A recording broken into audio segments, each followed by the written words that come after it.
Well, I got started in archery about 2.5 years ago, and it was because I wanted to go hunting with my dad, and so we decided to get a bow and arrow, and I went to a local shop and I picked out a bow, and I went out in the woods and had a great experience with my dad, and here I am today.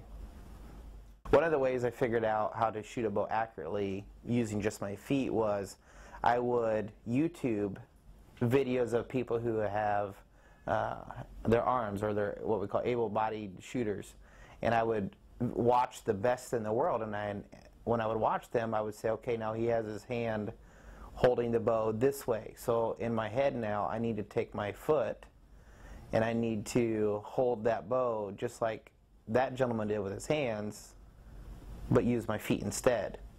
My bow is not a special bow. I can walk into an archery store and just say I want to shoot that bow, and they can just hand it down to me and I can just shoot it.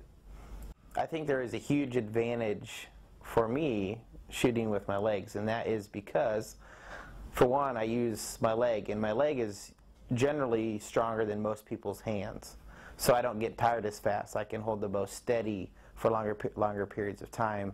I think one of the most difficult things to learn was when I had my first son, was how I was going to take care of him.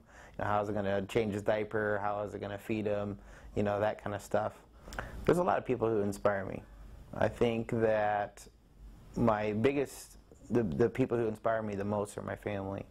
And that's because every day when I go out now and I think about shooting, and that's what I do for a living, and knowing that I can take care of my family and that they rely on me to buy them clothes, shoes, things like that. So they really inspire me to keep pushing on and do what I do successfully. So I don't think that, you know, anytime soon anybody will be breaking my world record at 230 yards, except myself. I would like to re-break that record and push the limits and really see how far I could shoot. And if I would have 10 seconds or 15 seconds to tell anybody, you know, motivational or influence them the most, I would tell them that they should set a dream and a goal, and knowing that life is going to be a little rough sometimes getting to that goal, but the only thing that is stopping them is their own mindset, and if they could just keep pushing through it, they can overcome anything.